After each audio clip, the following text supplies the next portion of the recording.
Hello प्यारे साथियों, सभी को राधे राधे, सभी को जय श्री कृष्णा। तो क्या हाल चाल है भाई आप सभी के। आई होप आप सभी अच्छे होंगे और राजस्थान जेल प्रहरी वैकेंसी की आपकी तैयारी है वो अच्छी चल रही होगी। इस वीडियो में अपन देखेंगे आपदा प्रबंध से संबंधित थ्योरी अपन इस वीडियो में क्लियर करेंगे। यानी कि 2 वीडियो तो आपके आएंगे थ्योरी के और 1 वीडियो आपका रहेगा सेपरेट प्रश्नोत्तरी का।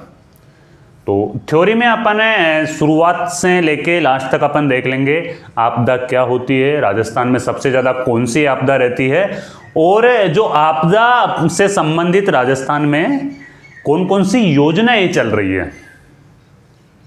ये सारा सब कुछ इन वीडियो में अपन 3 वीडियो में कवर कर लेंगे। ये फर्स्ट रहेगा, फिर इसके बाद में सेकंड और उसके बाद में थर्ड, और फिर उसके बाद में मैं जो नेक्स्ट वीडियो बनाऊंगा ना, मैं करंट अफेयर्स के आपके लिए टॉप क्वेश्चंस लेके आऊंगा। पिछले 1 साल के करंट अफेयर्स के अपन अच्छे क्वेश्चंस है वो कवर करेंगे। उनके कितने वीडियो रहेंगे उनके ऊपर मैं फिलहाल नहीं बता सकता, लेकिन आपदा प्रबंध वाले तो मेरे तीनों वीडियोज की कंटेंट है वो रेडी है। अपन सबसे पहले देखेंगे थ्योरी को, थोड़ा सा अपन समझने की कोशिश करेंगे कि आपदा होती क्या है और आपदा कितने प्रकार की राजस्थान में होती है, और राजस्थान में जो सबसे ज्यादा आपदा रहती है वो कौन सी आपदा रहती है। देखो, आपदा एवं आपदा प्रबंध से संबंधित आपके जो क्वेश्चंस आएंगे आप यहां पे चित्रों के माध्यम से देख रहे हो। कुछ से आपदाएं होती है जो कृत्रिम होती है, यानी कि जैसे कि कहीं पे गैस त्रासदी हो गई है, तो ये प्राकृतिक आपदा में नहीं आती है। ये आती है कि मानव के द्वारा ये चीजें बनाई गई और वो किसी भूलवश या किसी की गलती की वजह से वो घटना घट गई, वो आपदा हो गई। तो वो क्या है, एक भयानक रूप ले लेती है। कहीं पे पेट्रोल टैंक में विस्फोट हो गया, तो ये होती है अपनी कृत्रिम आपदाएं, और कुछ होती है प्राकृतिक आपदाएं। तो इनकी आप चित्र देख पा रहे हो, जैसे भूस्खलन हो गया, कहाँ पे जो अपने पहाड़ियों में है पहाड़ियाँ दरक जाती है, कहाँ पे यानी कि भूस्खलन हो जाता है, अचानक बहुत ज़्यादा बाढ़ पड़ जाता है, कहीं पे जंगलों में आग लग जाती है ना। तो अलग अलग प्रकार की आपदा राजस्थान में जो सबसे ज़्यादा आपदा रहती है ना, वो रहती है अपने सूखे वाली। यानी कि राजस्थान की ये एक स्थायी त्रासदी है, जो अपने सूखा पड़ता है, ये एक राजस्थान की स्थायी त्रासदी है। और राजस्थान का जो अधिकांश भाग है ना वो रेगिस्तानी भाग है। यहाँ पे कम वर्षा वाला क्षेत्र है वो सर्वाधिक पाया जाता है, और भौगोलिक स्थिति के अनुसार भी राजस्थान में जो मानसून प्रवेश करता है ना, वो सबसे पहले राजस्थान में यहाँ से वापस चले जाता है। यानी कि लास्ट टाइम पे प्रवेश करता है और सबसे पहले यहाँ से चले जाता है, इसलिए यहाँ पे वर्षा है वो कम होती है। अकाल की स्थिति, यहाँ पे वर्षा कम होती है, तो इसी कारण अकाल की स्थिति यहाँ पे बनी रहती है। और जो अकाल होता है वो यहाँ पे राजस्थान का सबसे बड़ी जो त्रासदी, सबसे बड़ी जो आपदा होती है वो है अकाल। और राजस्थान में अब तक कितने अकाल पड़े हैं उनके बारे में भी अपन इस वीडियो में देखेंगे। और ये कहावत देखो, ऐसा अगर आपके क्वेश्चंस में आता है कि ये कहावत आपसे पूछ ले कि ये किससे संबंधित है या इस कहावत का क्या अर्थ है, तो ये जो कहावत है ये आपदा से संबंधित है। मैं आपको बताता हूं कि पग पूगल धड़ कोटड़े बाहु बाड़मेर, जावे लादे जोधपुर ठाणो जैसलमेर। यानी कि जो अपने सूखा पड़ता है ना वो इन जिलों में सबसे ज्यादा पड़ता है। अब ये राजस्थान, ये देसी भाषा के शब्द है। पग पूगल धड़ कोटड़े बाहु बाड़मेर, जाओ लादे जोधपुर ठाणो जैसलमेर। अपन देखते हैं कि किसी भी राज्य में किसी भी वर्ष अकाल की स्थिति जो पड़ती है, सूखे के कारण जो अकाल की स्थिति बनती है यहाँ पे, वो बहुत भयानक स्थिति होती है। और एक जो अकाल पड़ा था, एक विनाशकारी अकाल पड़ा था जिसका नाम था सहसा मूदसा। सन 1842 और 43 में पड़े भयानक अकाल को किस नाम से जाना जाता है। प्रश्न ऐसा पुटअप होकर आएगा आपके सामने कि सन 1842-43 में पड़ा राजस्थान का भयंकर अकाल था, उसको किस नाम से जाना जाता है। इसे नोट कर लो, सहसा मूदसा के नाम से इसे जाना जाता। सन 1899 में पड़ा भयंकर अकाल को राजस्थान में किस नाम से जाना जाता है। प्रश्न ऐसे पुटअप होकर आएंगे आपके सामने। सन 1899 में पड़े भयंकर अकाल को राजस्थान में छप्पनिया अकाल के नाम से जाना जाता है। छप्पनिया अकाल इसे क्यों कहते हैं? इसे इसलिए कहते हैं कि विक्रम संवत 1956, विक्रम संवत 1956 था उस टाइम पे, और ईसवी सन की अपन बात करते हैं तो ईसवी सन था अपना 1899, और ये भयंकर अकाल पड़ा था, है ना, इसीलिए इसको छप्पनिया अकाल के नाम से जाना जाता है। और देखो इस अकाल में है ना काफी ज्यादा लोग विस्थापित हो गए थे, खाने के लिए कुछ नहीं बचा था। जैसे अपने सुनते हैं कहीं पे लोगों से कहते हुए सुनते हैं कि जानवर भी सभी लगभग मर गए थे, काफी जानवरों का नुकसान हुआ था, और लोग है वो विस्थापित हो गए थे, लोगों के पास खाने के लिए अन्न नहीं था, तो पेड़ की जो छाल होती है ना उनको उतार के उनको लोग खाया करते थे। बहुत भयंकर हालत है ना वो खराब हो गई थी छप्पनिया अकाल में, है ना, तो इसे कुख्यात अकाल के नाम से जाना जाता है। लोग आज भी इसको है ना, आज तक भी इस अकाल को नहीं भूले हैं। 20वीं शताब्दी में 1987 से 88 में भी सर्वाधिक भीषण अकाल पड़ा था राजस्थान में। राज्य के 28 से यानी कि 27-28 जिलों में से 36,252 गांवों में 3.17 करोड़ जनता और पशु इसकी चपेट में आ गए थे। सन 2000-2001 में भी अकाल पड़ा था। इसका जो सर्वाधिक प्रभाव था वो धौलपुर जिले में रहा। अब प्रश्न ऐसा पुटअप होके आ जाएगा आपदा प्रबंधन से संबंधित, वर्ष 2000-2001 में पड़ा अकाल का सर्वाधिक प्रभाव राजस्थान के किस जिले में रहा? धौलपुर में रहा। और वैसे अकाल की अगर अपन बात करते हैं तो विगत 100 वर्षों में राजस्थान में है ना कभी न कभी कम बेसी है ना वो अकाल की स्थिति बनी रहती है। मैक्रो ड्रेन यानी वृहद अकाल की संज्ञा, यानी जो पिछले जो 100 वर्ष राजस्थान में गुजरे हैं उसमें कहीं ना कहीं कम बेसी किसी न किसी जगह पे छोटा मोटा अकाल है ना वो पड़ा है, तो इसको जो संज्ञा दी है ना वो दी है मैक्रो ड्रोट की संज्ञा इसको दी गई है। राजस्थान यानी कि राजस्थान केवल वर्ष 1959, 60, 73, 74, 75, 76, 77, 90, 91, 94, 95 को छोड़कर अन्य वर्षों में भी अकाल की स्थिति है वो बनी रही है। और राज्य की 75% खेती है वो किस पे निर्भर करते हैं मेरे दोस्त? ये 75% जो खेती है वो यानी कि वर्षा पे ही निर्भर करती है, तो इसीलिए ये अगर वर्षा नहीं होती है तो अकाल की स्थिति यहाँ पे हो जाती है। प्रदेश में कुओं का जलस्तर काफी नीचे चले जाता है। प्रदेश के अधिकतर क्षेत्र में पानी है जो फ्लोराइड युक्त पानी है, और अगर बारिश नहीं होगी तो कुओं का जलस्तर है वो काफी नीचे चले जाएगा। और ये यहां से भी क्वेश्चन आपके पुटअप होके आ सकता है। आपदा प्रबंधन से जो क्वेश्चन पूछेगा ना वो इस प्रकार से क्वेश्चन पूछेगा कि ये देखो देश का सर्वप्रथम अकाल राहत कार्य कौन सा था? देश का सर्वप्रथम अकाल राहत कार्य किस रियासत के द्वारा चलाया गया? देश का सर्वप्रथम अकाल राहत कार्य कब चलाया गया? तो देश का जो सबसे पहले अकाल राहत कार्य था वो था जयसंबंध झील निर्माण कार्य।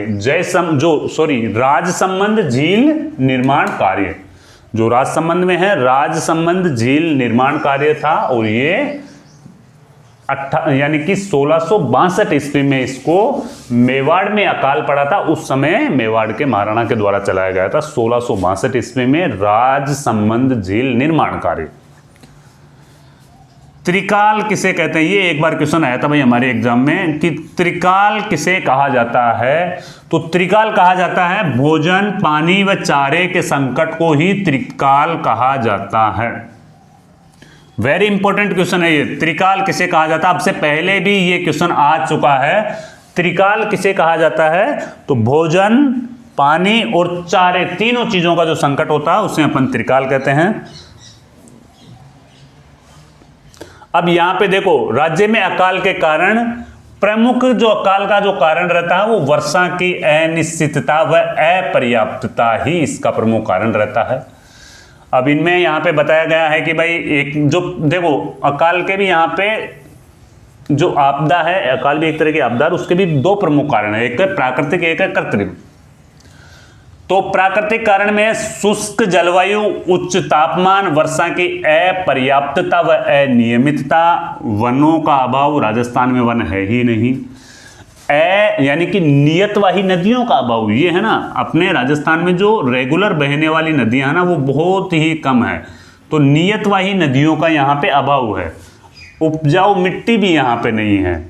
आर्थिक कारण, इसके जो आर्थिक कारण है ना, वो क्या कारण है? आर्थिक कारण है कि भाई परंपरागत तौर पर कृषि आधारित कमजोर अर्थव्यवस्था है। जो परंपरागत तौर से जो कृषि व्यवस्था चलती आ रही है वही व्यवस्था अब भी चलती जा रही है। पशुपालन की जो दशा है वो पिछड़ी हुई दशा है। परंपरागत कुटीर व ग्रामीण उद्योगों का ह्रास हो रहा है, यानी कि अनुत्पादक जनसंख्या का बढ़ता बोझ, ऐसी जनसंख्या जो कुछ उत्पादन ही नहीं कर रही है। सिंचाई के साधनों का भी अभाव है। अब तक भी राजस्थान में जो अकाल पड़े हैं उनमें सिंचाई के साधनों का भी क्या है? अभाव है। और कुछ जो मानवीय कारण है वो क्या कारण है? मानवीय कारण है कि भाई वनों पर अनियंत्रित कटाई हो रही है, भूजल का अंधाधुंध है वो विदोहन हो रहा है, ज्यादा से ज्यादा विदोहन हो रहा है। जो भूमि का जल है इससे जल स्तर डाउन में जाता जा रहा है, और पारिस्थितिक असंतुलन भी इसका प्रमुख कारण है। कुछ राजनीतिक कारण भी है। राजनीतिक कारण क्या है कि भाई दूरगामी दृष्टिकोण नहीं है, तत्कालीन राहत पैकेज है वो दे दिए जाते हैं। कहीं पे भी अकाल पड़ा वहां पे तत्कालीन राहत पैकेज दे दिए जाते हैं, लेकिन दूरगामी दूरदृष्टि भाई इसका कोई स्थायी निवारण हो सके ऐसा नहीं सोचते हैं लोग।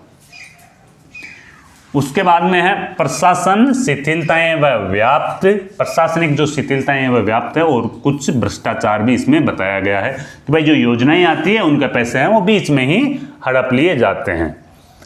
अकाल के प्रभाव को कम करने के लिए क्या क्या सुझाव दिए गए हैं? अल्पकालीन उपाय है कि वार्षिक योजनाओं को नियमित चलाई जाए, जो भी वार्षिक योजनाएं चल रही है वो नियमित चले। राहत कार्य को निर्धारित क्षेत्रीय आवश्यकताओं के अनुरूप शीघ्र ही उनको है ना वो शीघ्र समय पे शुरू किया जाए। प्रयासरत संस्थाओं को समुचित समन्वय हो, और राहत कार्यों में जन सहभागिता भी इसमें रहनी चाहिए। फिर और अपन देखते हैं तो देखो इनके कुछ दीर्घकालीन भी उपाय है कि भाई इसमें जो अकाल, राजस्थान की जो प्रमुख आपदा है अकाल, उसके दीर्घकालीन उपाय क्या क्या हो सकते हैं? प्रश्न ऐसा भी पुटअप होकर आ सकता है एग्जाम में। तो दीर्घकालीन जो उपाय है वो है सिंचाई सुविधाओं का विस्तार करना, जल संसाधनों का दीर्घकालीन व उचित प्रबंधन करना, सुलभ जल क्षेत्रों का पता लगाकर जल संसाधन का विदोहन करना, ग्रामीण अर्थव्यवस्था के विविधीकरण के प्रयास किए जाना, उपग्रह सर्वेक्षण के द्वारा जो भूजल का जहां पे अभाव है उनका पता लगाकर विवेकपूर्ण उनका दोहन करना व अंकुश उस पर लगाया जाना, मरुस्थल प्रसार को रोकने हेतु अधिकाधिक वृक्षारोपण एवं मरु प्रदेशों में बालू टिब्बों का स्थिरीकरण के प्रयास करना, विविध बहुउद्देशीय परियोजनाओं को प्राथमिकता व अनुक्रम से पूर्ण करना, कृषि वानिकी व चारागाह भूमि के विकास को प्रोत्साहन देना व मिश्रित खेती को प्रोत्साहन देना। यहां तक समझ में आई आपके क्लास? तो नेक्स्ट देखते हैं अपन कि अकाल से निपटने के लिए किए जाने वाले तत्कालीन सरकारी कारण है वो क्या होते हैं। इसके तात्कालिक जो सरकारी कारण है वो है अभावग्रस्त गांवों में प्रभावित रोजगार व पशुधन को उचित मूल्य पर चारा उपलब्ध कराना, पानी के टैंकरों आदि से मामूल व्यवस्था व राहत पैकेजों के अंतर्गत है कार्य कराना, जो कार्य अधूरे पड़े वो कार्य करवाना, वन कार्य करवाना, भू संरक्षण कार्य करवाना, सामुदायिक विकास जैसे स्कूल भवन, अस्पताल, सरकारी समितियों के अभाव एवं गोदाम आदि का निर्माण करवाना, अभावग्रस्त क्षेत्रों में पेयजल आपूर्ति को सर्वोच्च प्राथमिकता देना, टैंकरों, रेल परिवहन तथा हैंडपंपों से पेयजल की व्यवस्था करवाना।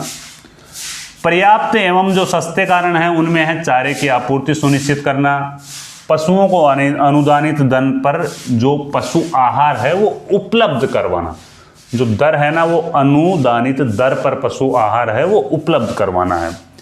चारा वितरण के लिए ब्याज मुक्त ऋण उपलब्ध करवाना, जो चारा वितरण है उसके लिए क्या करवाना है? ब्याज मुक्त ऋण है वो उपलब्ध करवाना है। और अब अपन देख लेते हैं कि जो आपदा प्रबंधन से संबंधित कुछ योजनाएं हैं वो क्या है। नेक्स्ट वीडियो में योजनाओं को, पूरी योजनाओं को मैं कवर करूंगा, और फिर एक प्रश्नोत्तरी वाला वीडियो अपन है ना वो ले आएंगे। लंबा वीडियो रहेगा प्रश्नोत्तरी वाला, है ना। तो इसमें कुछ योजनाएं भी है भाई आपदा प्रबंधन से निपटने के लिए। अकाल से निपटने के लिए आपदा प्रबंधन एवं सहायता विभाग की स्थापना 31 अक्टूबर, ये 31 अक्टूबर 2003 से सहायता विभाग का नाम बदला गया और आपदा प्रबंधन एवं सहायता विभाग कर दिया गया। सहायता विभाग से आपदा प्रबंधन एवं सहायता विभाग नाम जो परिवर्तन हुआ था वो कब हुआ था? ये हुआ था 31 अक्टूबर 2003 से। 1 अगस्त 2007 से आपदा प्रबंधन अधिनियम 2005 लागू किया गया। आपदा प्रबंधन अधिनियम 2005 कब लागू किया गया? वेरी इंपॉर्टेंट क्वेश्चन है कि राजस्थान में आपदा प्रबंधन अधिनियम 2005 कब लागू किया गया? 1 अगस्त 2007 से आपदा प्रबंधन अधिनियम 2005 है वो लागू किया गया। राजस्थान राज्य आपदा प्रबंधन प्राधिकरण है, उससे संबंधित है कि आपदा प्रबंधन अधिनियम 2005 की धारा 14 की अनुपालना में मुख्यमंत्री की अध्यक्षता में 6 सितंबर 2007 को राज्य आपदा प्रबंधन प्राधिकरण का गठन किया गया। 6 सितंबर 2007 को क्या किया गया? राज्य आपदा प्रबंधन व प्राधिकरण का गठन किया गया। राज्य आपदा प्रबंधन व प्राधिकरण का गठन कब किया गया? 6 सितंबर 2007 को किया गया। राजस्थान आपदा अधिनियम 2005 कब लागू किया गया? 1 अगस्त 2007 को लागू किया गया। यहां से क्वेश्चन पुटअप होके आ सकता है। नेक्स्ट वीडियो में अपन देखेंगे आपदा प्रबंधन से जो भी अपने थ्योरी कंप्लीट करनी है वो एक वीडियो में कवर करेंगे और फिर उसके बाद में प्रश्नोत्तरी अपन है वो नेक्स्ट वीडियो में लगाएंगे। ठीक है, तो मिलते हैं फिर नेक्स्ट वीडियो में। जब तक के लिए जय हिंद, जय भारत।